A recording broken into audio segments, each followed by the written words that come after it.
Welcome, everyone, to Tales of Plenty. Hello. I am Kendall Runquist, and this is my lovely co-host. And co-host in life.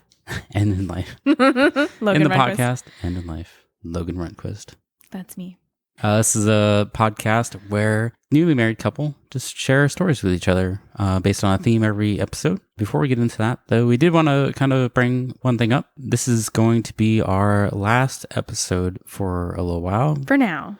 We've been talking about it, and we decided to take a hiatus for a couple reasons, which we'll tell you about. The first one is just due to holidays, and Logan has actually started a new job. So now we're both full-time employed, and this was a hobby, and now that we are both have full-time jobs, it'll be a little harder to do. So even though we do every 2 weeks, it'll be a little bit more difficult to continue it.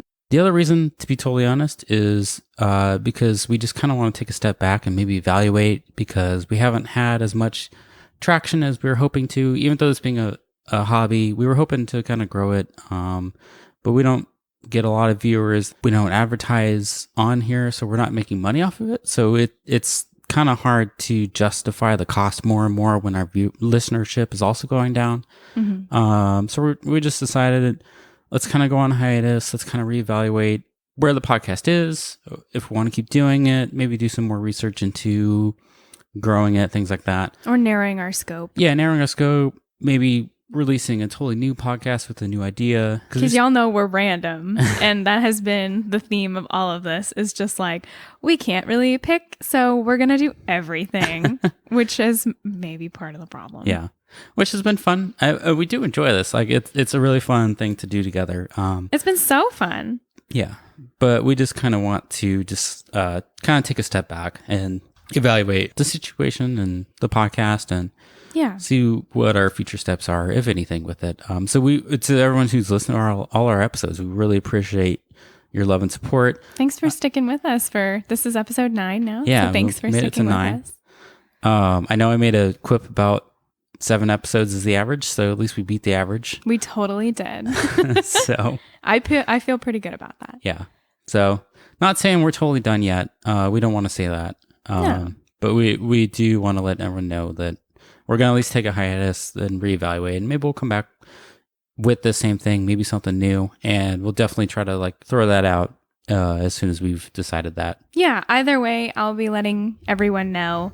We'll probably post a little trailer in here with a quick update, and definitely updates on both of our socials. Yeah. Like if we do a totally new podcast, we'll put up a trailer just to kind of be like, hey, hope you enjoy this, but come check out our new one. Or if we continue this, obviously we'll see new episodes pop up on it. Yeah. Even if we're coming back or stopping permanently, you'll know one way or another. Yeah. Probably, I don't know. You want to spitball first part of 2021? Yeah, it'll probably be after holidays. Because we're traveling and everyone's busy and all that good stuff. Yeah, it probably won't be till after the holidays sometime. So anyway, with that, we will give you our last theme for a while, which is, since we're kind of doing that, we decided to kind of go back to one of the ones that we always enjoy doing, which is, how'd you put it? I called it urban legends and myths. Kind of intertwined into one. So that's going to be our episode for this one. So I hope you're excited. And boop, boop. I think I was going to start this time, right? Yes, you were, Mr. Rehnquist. All right. So my first story is about the Chupacabra. Nice. So my sources for this was Wikipedia, Avi, Obs, and a article on the BBC webpage. We love the BBC. By Josh Gabatis. Hi, Josh. I'm just going to say both of them because I don't know which one's right. He does great work. Yeah, I thought so. So I'm just going to start reading through my notes. So Chupacabras, the name translates literally to goat sucker. Ew. And comes from the animal's reported vampirism, because it's said to drink the blood of livestock, including goats, which is why they call it goat sucker. And the name was coined by a Puerto Rican comedian by the name of Silverio Perez. Nice. While commenting on the attacks that were occurring at the time. while he was a San Juan radio DJ. That's fun. And I'll get into those attacks in a little bit here. There are many different descriptions of chupacabras. The most common description is that of a reptile-like creature. It said that they have scaly greenish gray skin and sharp quills that run down its back. They kind of stand about 3 to 4 feet, and the way that they move is like a kangaroo. Ew. So they hop around like a kangaroo does on its feet. This description is very unsettling. So just imagine a 3 to 4 foot reptile kangaroo. Yeah, I'm definitely going to picture that. And there you go. Yeah, I see it very clearly in my mind. Sucking the blood of animals. I'm having a difficult time picturing that, actually. Was there any visual representation that you saw? Yeah, there's pictures if you Google them. Well, I'll put some in the... Okay. Sorry, I didn't mean to interrupt you. That's okay. In the social media, you mean? Yes. Another common description is that it basically looks kind of like a dog. But like kind of skinny, rabid looking, mangy. Because I was just thinking I think it's either a winery or a brewery. I think somewhere in Texas. I mean, we pass it when we're on I-35 and it's called Chupacabra. And the drawing is like a little bit like a dog, slightly. Yeah. I was reading some pop culture references too. There's been some like TV shows and other things. You'll like this. There was a Magic the Gathering card. In, I think, 2018, it said, for the Chupacabra. No. I hate Magic the Gathering. I thought it was really funny that it popped up right when we were, like, after we had talked about Magic the Gathering. It's like, yes. She'll love that. Ha ha. So funny. The first sighting was reported in Puerto Rico in 1995. So actually, like, I was born by the time, like, the first sighting, and so were you. Yeah, me too. It was before the first sighting of the Chupacabra, which is interesting. Wow. I'm leaving that one in. Sorry. That was just glorious. I don't think I was close enough to the mic. I heard it in my headset, so it was far away, at least. Dang it. That was pretty amazing. If you're going to leave one in, let me do it in the mic. Okay. Well, build one up. Let me just get one working for you. Start shaking around, have some soda. Ew. So getting back to the first sighting, there were 8 sheep that were discovered dead, each with 3 puncture wounds in the chest area and reportedly completely drained of blood. Gross. A few months later, in August, an eyewitness named Madeline Tolentino reported seeing the creature in Canovanas when as many as 150 farm animals and pets were killed. Were they also exsanguinated or just killed? No, it was all the same description. They had the holes in their like necks or chests, and they all seemed like they had been drained of blood. I just like saying that word, exsanguinated. Exsanguinated. The reported attacks and sightings have continued since then. There's been reportings in Puerto Rico and abroad since the initial reportings have happened. So that's actually kind of all I had on the actual attacks. A lot of what I had read after this was about a guy named Benjamin Radford, who's an American writer, investigator, and skeptic. Benji. Who spent 5 years investigating the Chupacabra. Okay. To kind of see if it's real or not. He wanted to find it. But after his investigation, he believes the original description of the Chupacabra was based on the creature Syl in the 1995 sci-fi horror Species. Okay. Which I have not seen. No. I'll have to look that one up. I'm not sure what that looks like. He stated that the description is nearly identical to the eyewitness's account, and who was Madeline, who I mentioned earlier. And she had actually seen the movie before that had happened. Oh. So he believes that she might have been, I forget what that term is. Projecting? Projecting, yeah, exactly. Projecting that. Also, Madeline. It was never actually confirmed that the bodies were drained of blood in all of these accounts. Pretty sure that's easy to confirm. So when something dies, the heart stops pumping blood. So all that blood in your body goes, let's pretend a person is dead. Let's do that. they're probably on the ground or something like that. Sure. Your heart starts pumping blood, so the blood starts to settle in the lowest point, right? Correct. And after it does that, it also starts to kind of thicken. I've watched enough true crime. Yeah, you would know this. So that can give the impression that there's no blood in the body, because somebody who is untrained in that kind of thing, they might cut open a part of it, expecting blood to spurt out, but nothing happens. There's no blood that comes out. Right. They didn't just flip it over? No. Hello? So that leaves the impression that there's actually no blood in the body.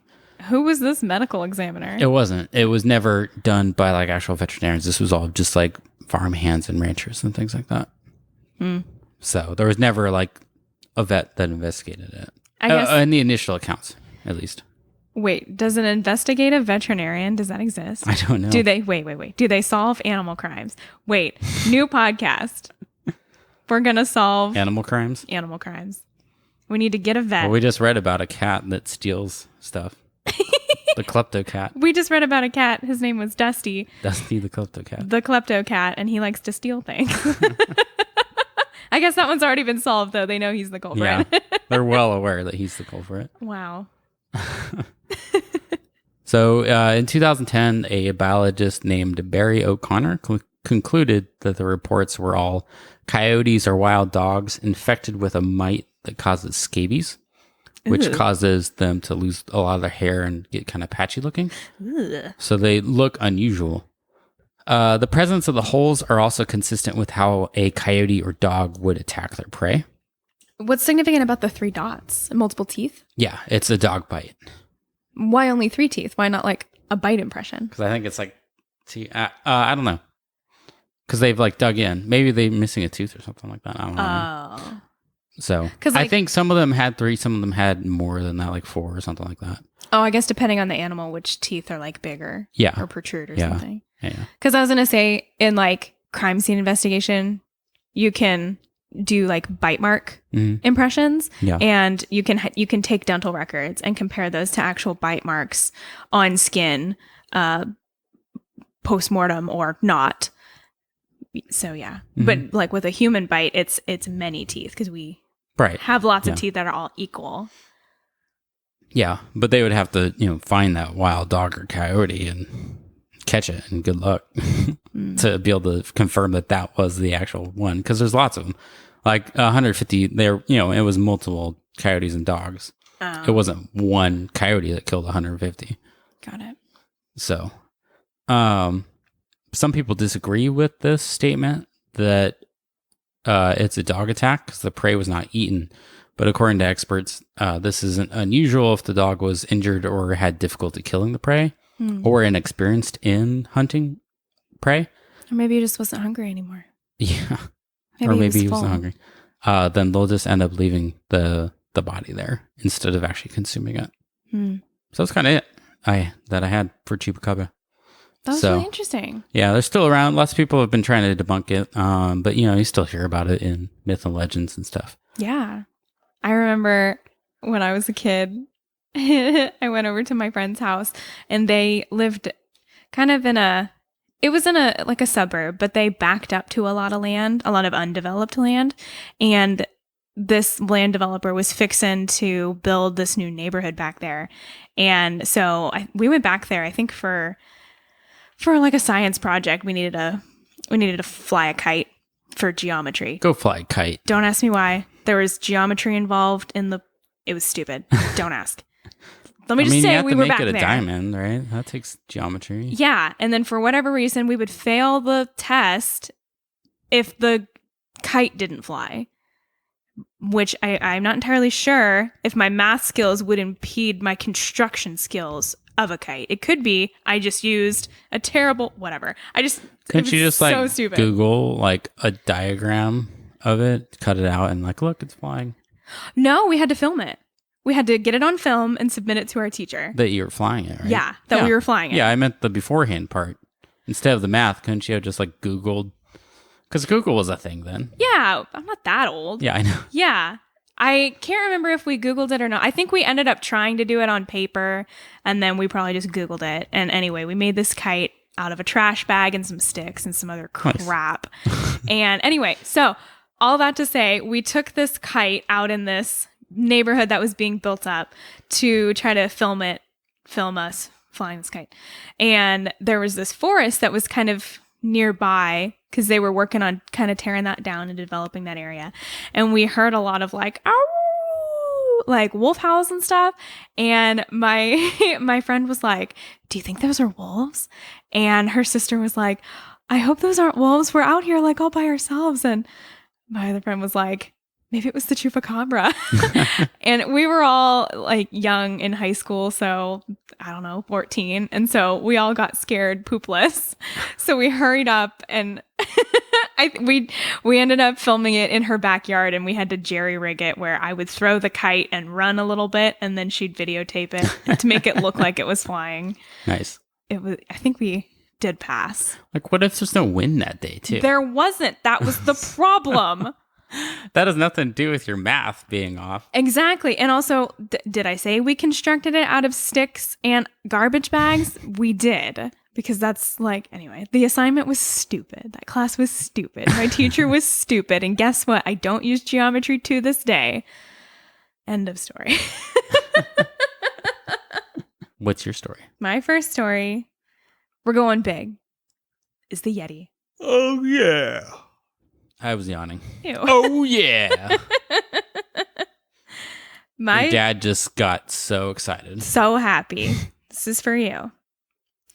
Sources for this one are nationalgeographic.com, livescience.com, which I have quoted many times before, and the bbc.com, like you. Ew.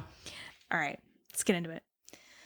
The Yeti, once better known as the Abominable Snowman, is a mysterious bipedal creature said to live in the mountains of Asia. I have a question for you before you keep going. What? Would you like a snow cone? The Abominable Snowman has a snow cone place on the corner.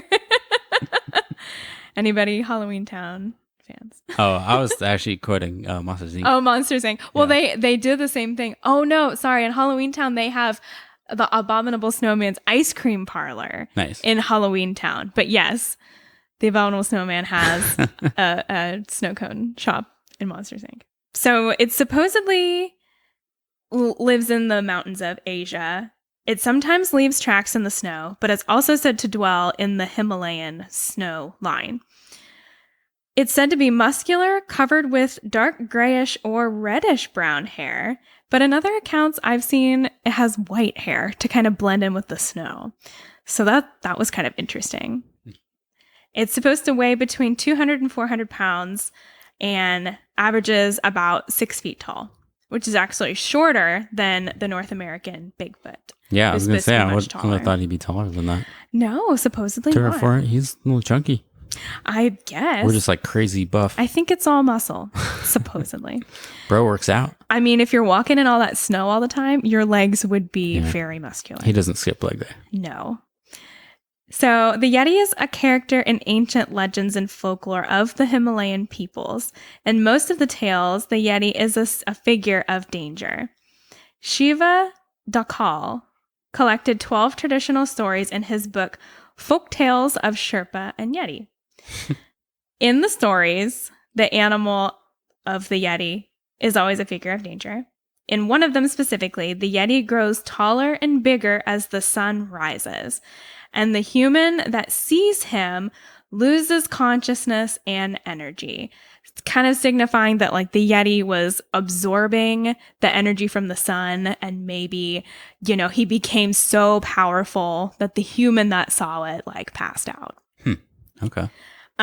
So in the Yeti lore, that just meant like danger's coming.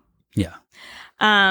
These tales fulfill one of the key purposes of folklore, to provide motivational or morality lessons, warning the Sherpa community about approaching dangerous wild animals. Basically, like, don't get too close. Like look at this guy. Mm-hmm. He looked at a Yeti and he passed out. Like, that's bad. He could have been eaten. A quote that I pulled from DeCall said, "Perhaps folktales of Yeti were used as a warning for or likely for morality so that kids wouldn't wander far away, and they would always be close and safe within their community. Some say that Yeti is just a fear that has been built inside the head of mountainous people to make them stronger and more fearless in the harsh weather," which I thought was interesting also. Yeah.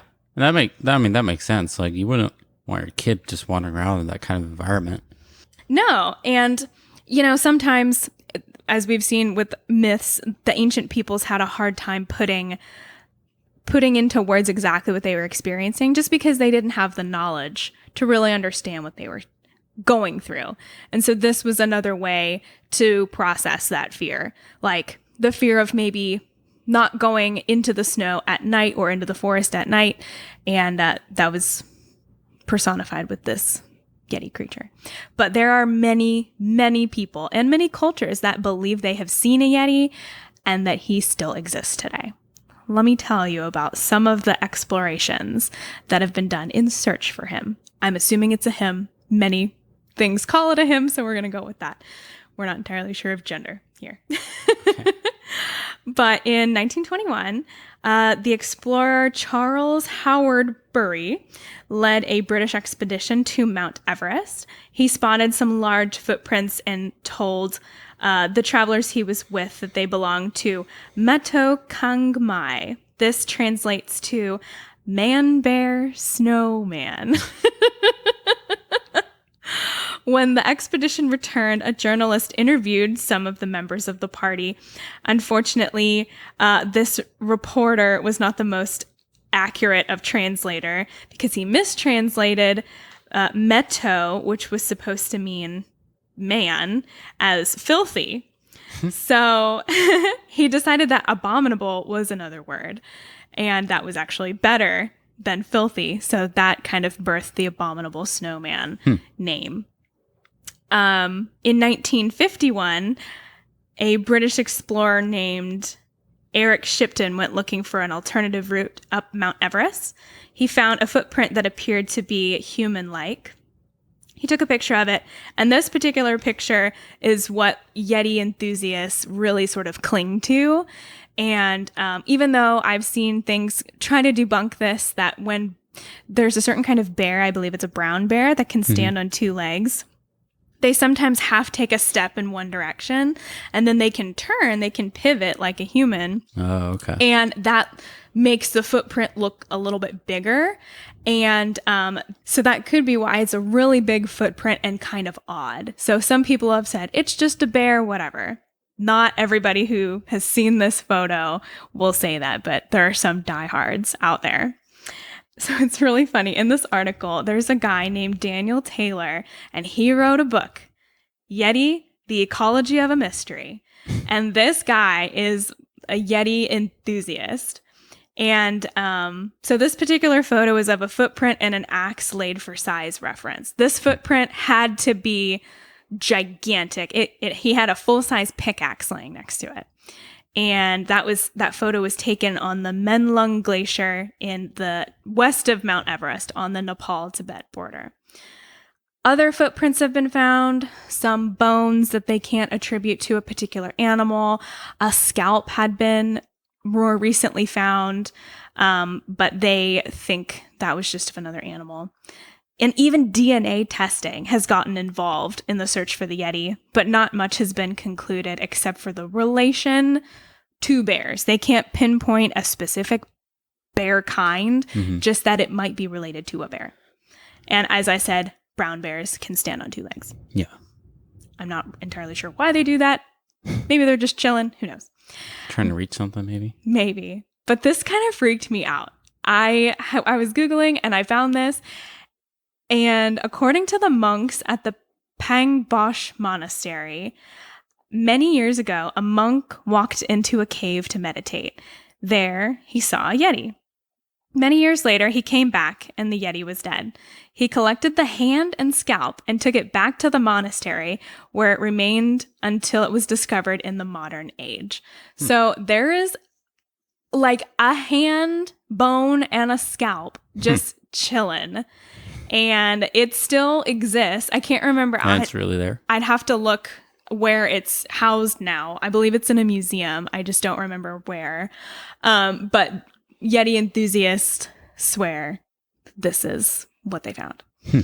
I took a lot of notes from this Daniel guy.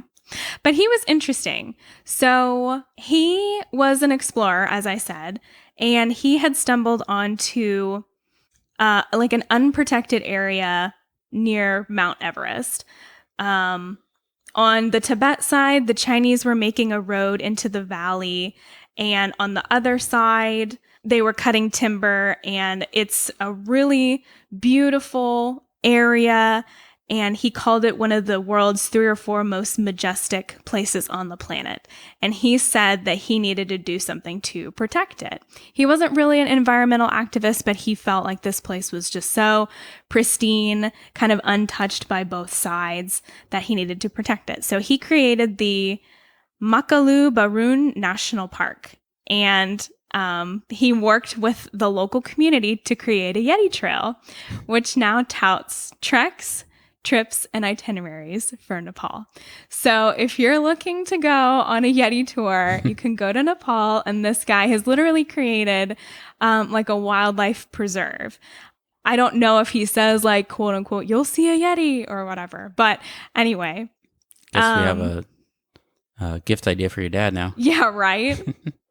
So he said, quote, "It was extremely exciting to take the idea of a participatory zone-based conservation and do it at the highest place on Earth. Now tourists are walking through the Yeti Trail through a pristine wild park." So as I said earlier, there are Yeti legends all over the world. There's a Russian legend about the jungle man, Chinese legend. This leads us into the question, what is this human hunger for humanoid apparitions?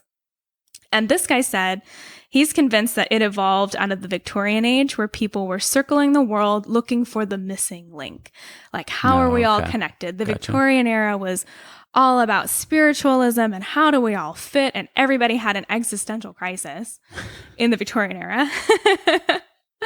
So that's kind of how he thinks people are still clinging to this, wild man living in the forest, living in the trees kind of thing.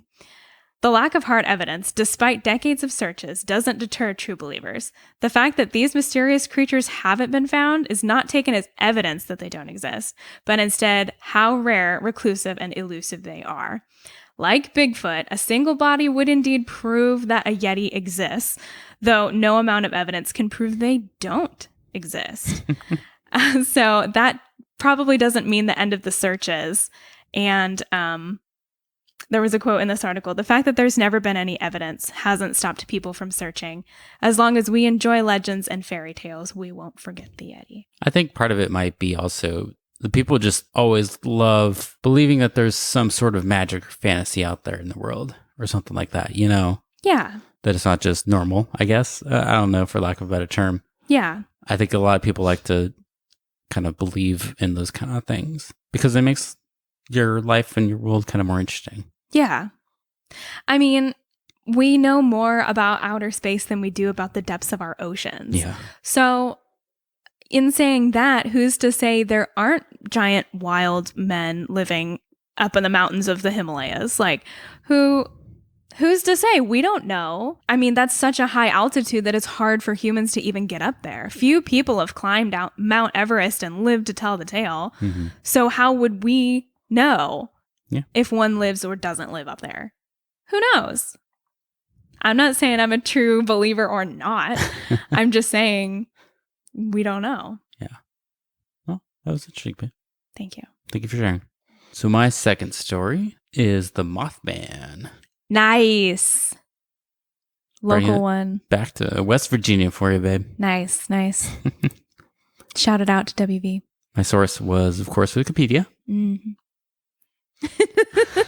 Wait, that's it? Yeah, that's it. Nice. Strictly Wikipedia. Nice. Why change it up? On November 15th, 1966, 2 young couples from Point Pleasant, West Virginia, told police they saw a large gray creature whose eyes glowed red when the car's headlights picked it up. They described it as a large flying man with 10-foot wings following their car while driving. Mm-hmm. The next few days, there were similar sightings. 2 volunteer firefighters said it was a large bird with red eyes. There was a contractor who found it and said its eyes glowed when it aimed his flashlight on it. Mm-hmm. He also blamed buzzing noises from his TV, and the disappearance of his German Shepherd dog on the creature. Oh, German Shepherd. And then many other sightings kind of happened like this all simultaneously within the next few days. What year was this? 66? 66. So people were pretty freaked out. Wouldn't you be? It sounds terrifying. A wildlife biologist believed it was actually a sandhill crane. Okay. The crane is very tall with a 7-foot wingspan and has reddish coloring around its eyes, which you can look at pictures later, but it does. It's like the eye, and then there's like this kind of red area. Like it has eyeshadow on? Kind of, yeah. Like red eyeshadow. That's kind of weird. The bird is not native to that region, so that is why he believes it wasn't immediately recognized as a bird. His assumption was that it somehow came off of its normal migration path and ended up in that area and was spotted by a lot of people. His GPS died. Yeah. And so they thought that was what it actually was and not the Mothman. Whatever. On December 15th, 1967, the Silver Bridge collapsed, resulting in the death of 46 people. Mm. This bridge connected Point Pleasant and Gallipolis, Ohio. The incident was linked to the Mothman by an author called John Keel in his 1970 book, Operation Trojan Horse, and his 1975 book, The Mothman Prophecies. Oh, yes, that was a movie. Yeah, it's also a movie. Hell yeah. I think it said 2002 or something like that. Richard Gere, right? I didn't watch it. I don't know. I'm pretty sure. I didn't watch it, but my parents did. And I think it's really, really trippy, if I remember correctly. It was based off of his book by the same name. Okay. And that, therein again, if anyone has seen this movie, and someone correct me if I'm incorrect, but I'm like 90% sure I am.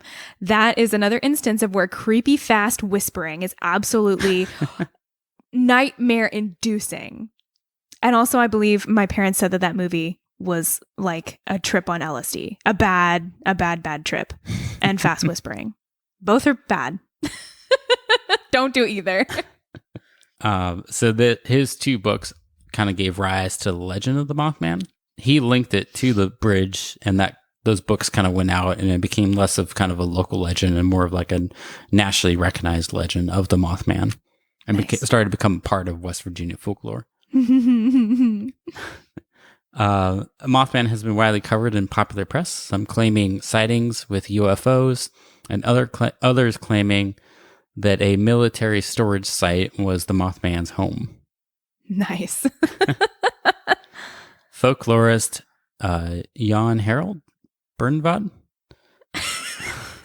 gonna go with that, found elements in common with Mothman reports and other much older folktales, which suggests that something real must have triggered the scares and became woven into existing folklore. So going back to the Sandhill Crane, he kind of says like, well, I think it might have been the crane, but people were thinking of all these other folklore things, and that kind of melded together and became the Mothman folklore. Some pseudoscience adherents believe Mothman was an alien, a supernatural manifestation, or a previously unknown species of animal. Mm-hmm. And obviously, it's around nowadays, and you hear about it in places. Was it real? Was it not? Don't know. But Point Pleasant decided to start holding its annual Mothman Festival starting in 2002. Yes, it did. Which was, I think, actually the same year the movie came out. Coincidence? This festival averages 10 to 12,000 people each year. Nice. And includes guest speakers, vendor exhibits, pancake eating contests. Okay, sign me up. And hayride tours.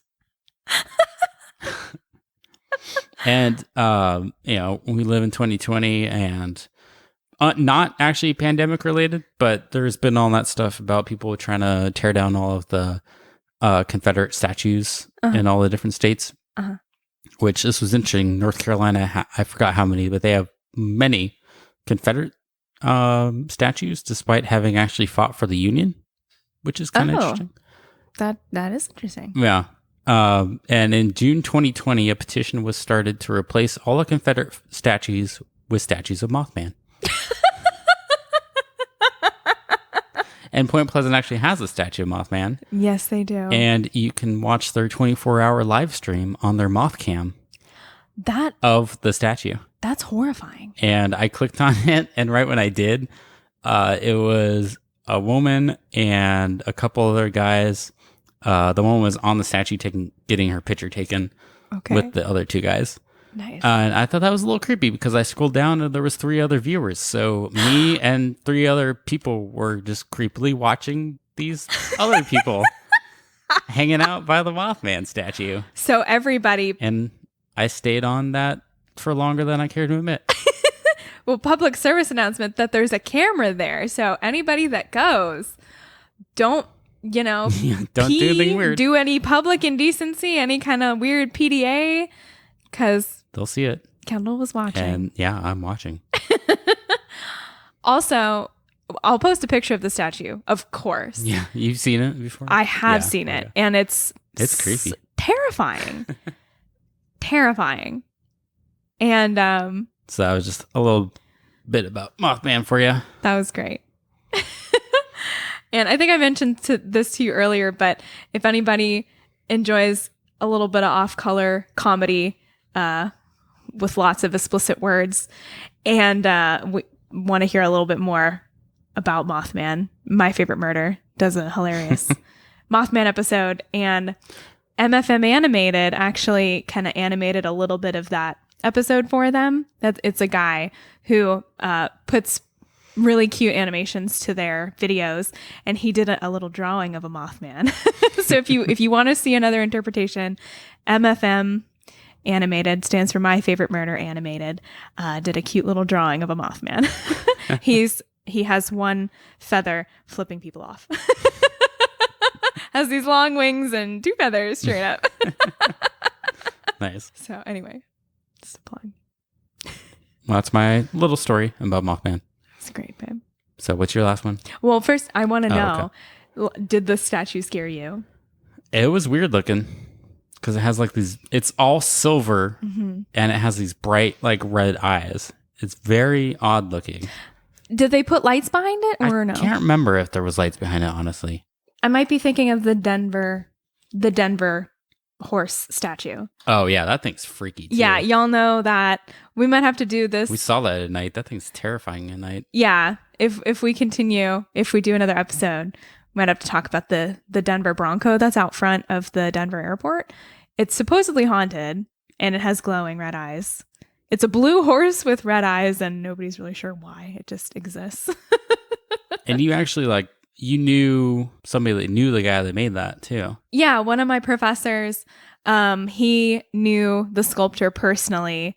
My professor was one of his students. And actually, that particular piece of art, it killed the artist. So my professor's teacher, it killed him. It was so heavy. I mean, it's made of steel and it weighs tons and tons and it crushed him. So his teacher actually died creating the Denver Bronco statue that's outside the Denver airport. It's also interesting because none of the accounts really attributed it to have like a humanoid body, or maybe they did. One of them did, yeah. It did said they? It looked like a man that was flying. Oh, okay. So that's interesting that they tried to play it off as a bird because birds have very different shaped bodies. Well, anyway, the statue very clearly has a humanoid body and it's ripped. Yeah, he's pretty built. Yeah, he has an 8-pack, humongous biceps, totally goes to a gym. I don't know what gym lets him in, but... I don't know, but he is shredded. Okay, so I'm going to tell you about a myth/legend. Give it to me. Okay. That was a lot of head moving. I was going to say something else. And then... All right. Let me just get into it. So this story is about a man named Cropsey. Okay. Have you heard this story before? No, I don't know what this is. All right. My source is allthat'sinteresting.com and a video from Beside the Dying Fire YouTube channel about the legend of Cropsey. So you've probably heard an iteration of it, but basically this was told as a bedtime story or a bedtime like nightmare story. Two kids of Staten Island, New York, of a boogeyman-esque figure who had a hook for a hand.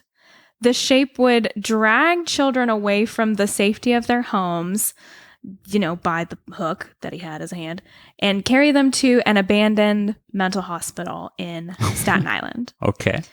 Basically, like I was saying earlier with the Yeti, maybe the Sherpa people would tell their kids that so that they wouldn't run around at night. Some people say this myth was so that kids on Staten Island wouldn't go out at night. Yeah, I'm sure you've heard one iteration of this. It's been retold and retold for years and years, and it's a popular creepypasta. And basically it goes like a couple is out on a lover's lane and, they're classic. Steaming up the windows in this car, whatever. And, oh, baby, I love you so much. Oh, Kissy, kiss BB, yes, but BB. Yeah. One iteration is that they have the radio on. Bear, chicka, where? We interrupt this musical to bring you a live broadcast that there is an escaped mental patient on the loose. Everybody lock their doors. So Billy, did you hear what was just on radio? Yes, Tina, but don't worry. We're just going to lock the doors here and everything will be okay. I don't know, Billy. We're right where they said they just saw the sighting. Okay. Come here, baby. Okay. Let me kiss ya. Okay, wait. Okay, I'll kiss you. What was that noise? Do I even need to be here? Oh, that was just me. I think. Well, I'll go out, check it out. Okay, Billy, be safe. Don't be stupid. Okay, honey, I'm... Oh my God, Billy, what happened? And then she dies. Or no, she sees it in the rearview mirror and goes, ah!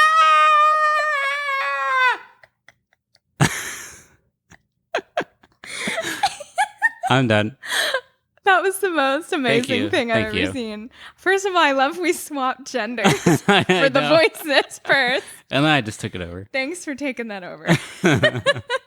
You started laughing, so I was just going to take it over. I'm crying, by the way. So yes, that is one popular iteration. And maybe you've heard the other one. Similar. Couple. I'm getting ready to interpret. Okay. Couple in the car. Names Billy and Tina. I never actually named her. Okay. Well, I'm calling her Tina. So I they're don't think I did. in this car. Lover's Lane. And What's that? My name's Billy. I got kind of a weird accent going on there. Billy. Billy? I'm all of a sudden posh British Apparently. with a terrible accent. Okay. So the couple on this Lover's Lane, they... I believe start having some car trouble, and the boyfriend goes, I'm just going to walk down to this gas station. And the girlfriend's like, oh, it's really dark. This was before cell phones. Oh, it's really dark and really scary. I don't want you to go by yourself. And I don't feel safe. And he's like, okay, I'm going to go get some help at this gas station. You lay down in the back seat, cover yourself with a blanket. When I come back, I'm going to knock 2 times. And that's how you'll know it's me, 2 times. And she goes, okay. So he is gone and she waits in the back seat and minutes go by. It feels like an hour. It feels like 2 hours. And then all of a sudden she starts like hearing like knocks outside. I'm not going to, whoops, sorry. I just hit the knock, knock on accident. And so anyway, she starts hearing these knocks, but it's not 2. And so she's like, that's probably the, somebody trying to kill me. And, yeah, there was something else in there. There might have been another part about like an escaped mental person or whatever. needless to say, so she stayed in the back seat like that until morning.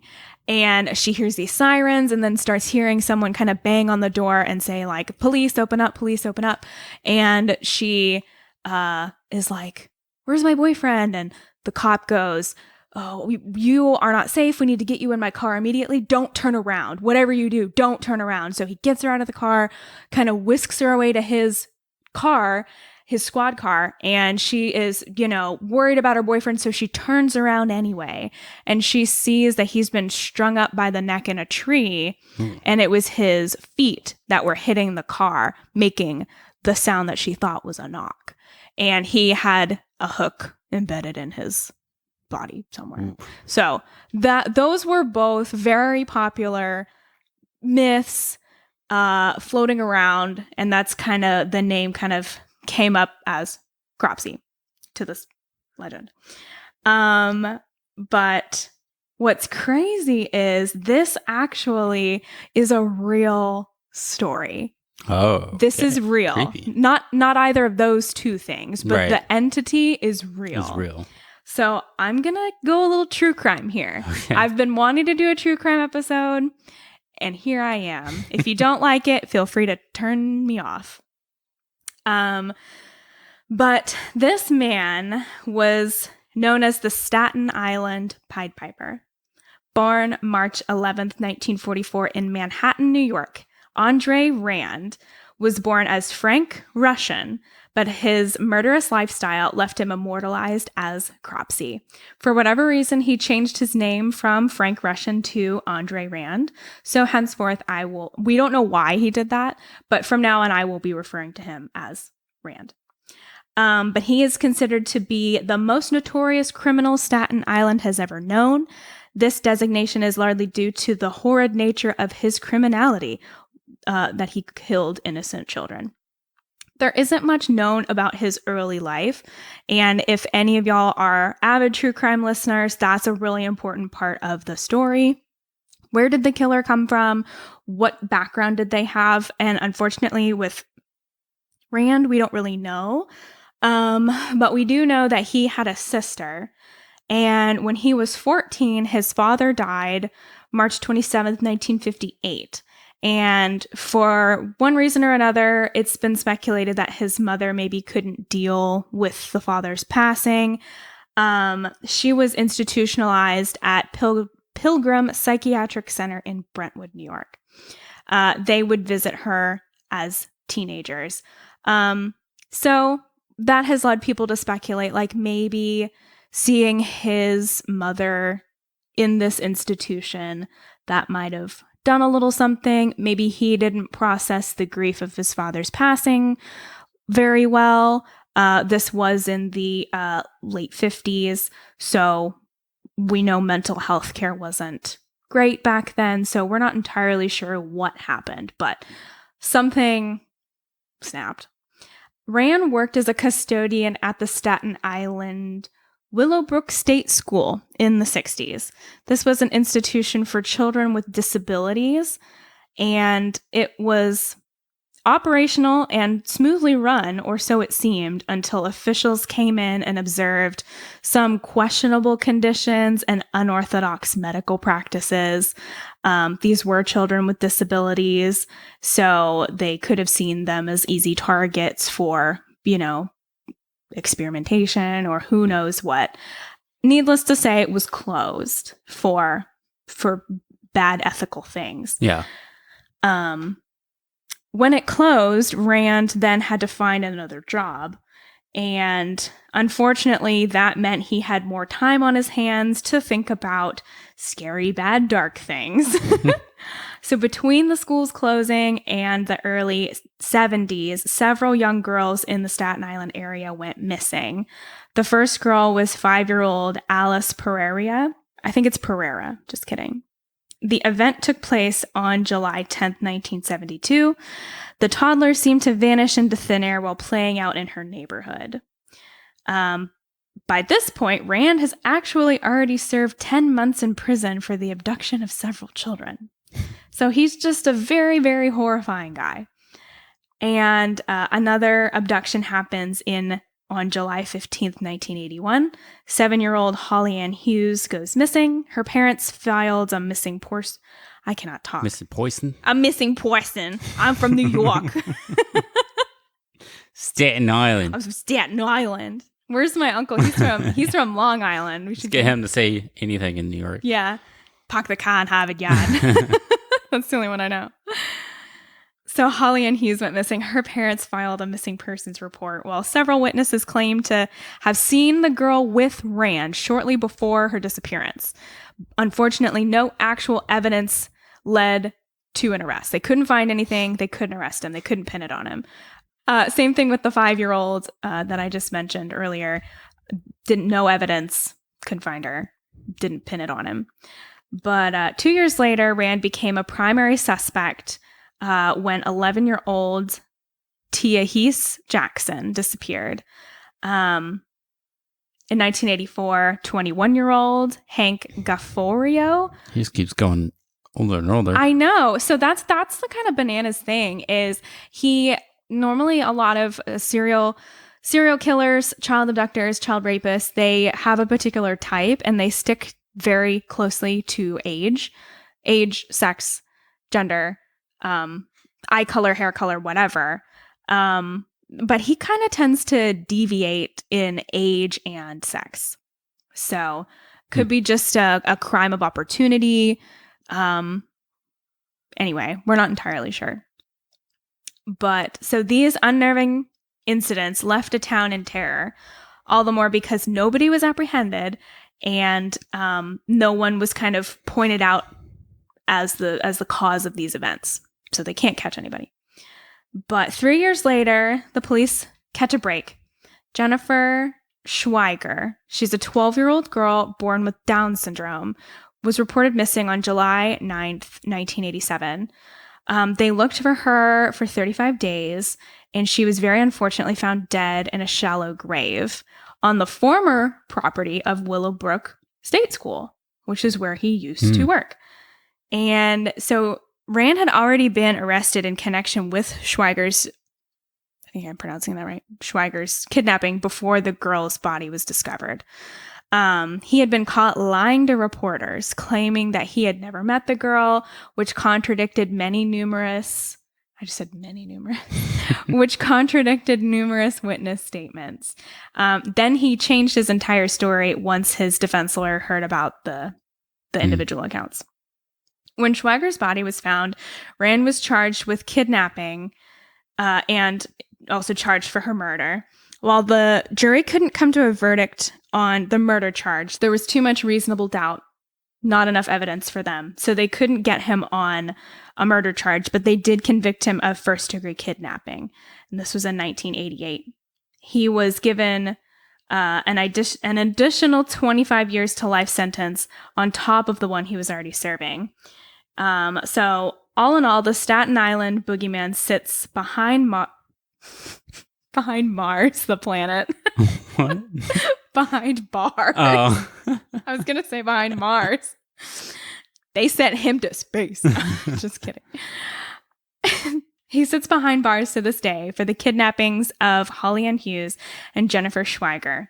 Won't be eligible for parole until 2037. Oh, so he's still alive? He is still alive. Oh, wow. Provided he lives that long, he'll be 93 years old. In 2035? In 2035. Presently, I believe I read he is 76 years old. Wow. But he is still alive and still serving for those awful, awful crimes. Yeah. So a lot of things they couldn't pin on him, but they think all of those disappearances, since they found the body of one, they're assuming that he killed the others as well. They unfortunately just cannot find them. Mm-hmm. So hopefully one day we can get a little more evidence and some closure.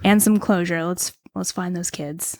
So anyway, that is the horrifying story of Cropsey, myth turned real life. Yeah. Hopefully I didn't scare you too much. No, I'm fine. All right. Well, there we go. Those are 2 stories each. 2 stories each. So thanks everyone for listening. Really appreciate it. Hope you enjoyed those stories. Like we mentioned at the beginning, we're going to be kind of going on hiatus. And so hiatus. Hiatus. Hiatus. Hiatus. No. Hiatus until further notice for now. We'll try to give more announcements as we kind of know things and understand things. Hope everyone understands and appreciates that. Yeah, we thank you so much, everybody who's been listening. Our U.S. listeners, our overseas, international listeners. We appreciate you. If you're from France, we love you. Yeah, we still love you if you're from France. If we scared you away, that's all right. But yeah, we appreciate it, and we'll try to let you know if we do anything.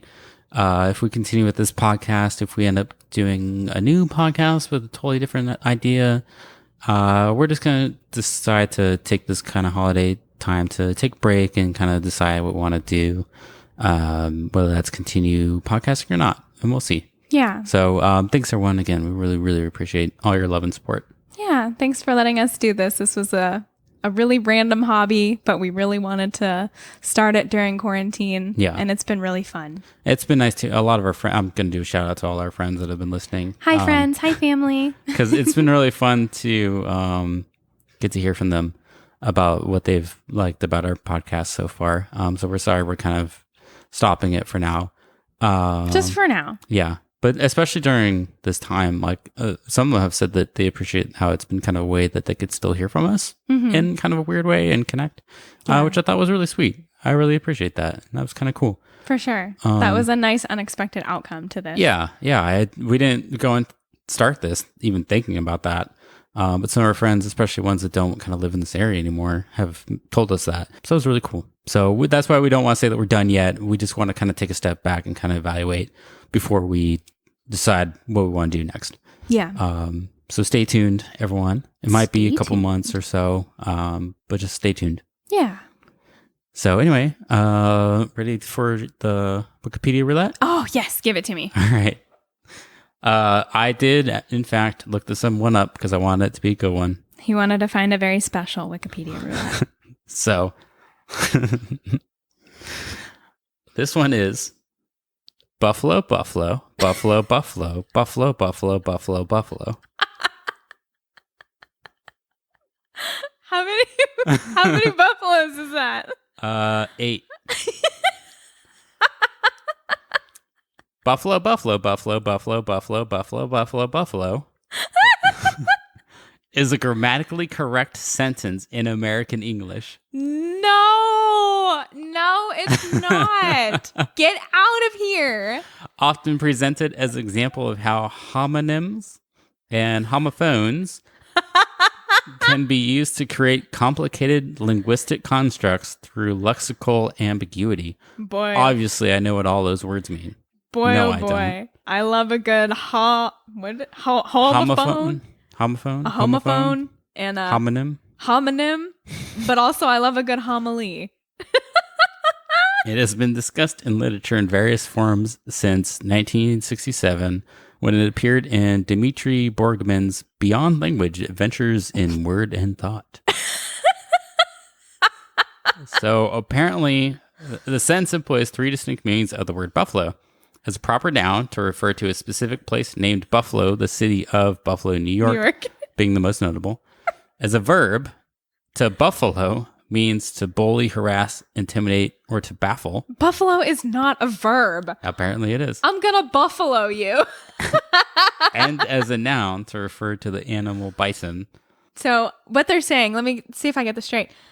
New York, the city, the animal buffalo from the city of New York are going to bully is the first part of the sentence. I think so. Buffalo, buffalo, buffalo. Wow. My brain hurts. Yeah. I don't know. I'm not going to get into it much. But anyway. I think I get the first part, though. Buffalo, buffalo, buffalo, buffalo, buffalo, buffalo, buffalo, buffalo. You lost me towards the end, but I think the first 3 I get. Maybe. I don't know. I don't get it. I haven't drank enough tonight for that to make sense. But yeah, apparently that's a grammatically correct sentence. So I don't think so. Are there any commas in there? Nope. No punctuation. No. Buffalo, buffalo, buffalo, buffalo, buffalo, buffalo, buffalo, buffalo. No. I just said a sentence. I refuse to And believe. people don't know why English is a difficult language. English The is reason is Buffalo, buffalo, buffalo, buffalo, buffalo, buffalo, buffalo, buffalo is a grammatically correct sentence in the English language. All the Romance languages are crying right now. Especially Latin. It's going, what are you doing? Stop. Why you do this? I hate everything. There you go. That's my Wikipedia roulette. Thank you. That was enlightening and it hurt my brain at the same time. All right. Well, thanks everyone for listening. We love you all. We so much. love you, Kendall almost. I almost knocked my headset off. Almost broke some equipment. That's one way to say we're done. We're done because Smash! Kendall broke it. All right. I am Kendall Runquist. And I'm Logan Runquist. And this has been Tales of Plenty. This has been Tales of Plenty. Thanks everyone for listening. Bye, everybody. Bye.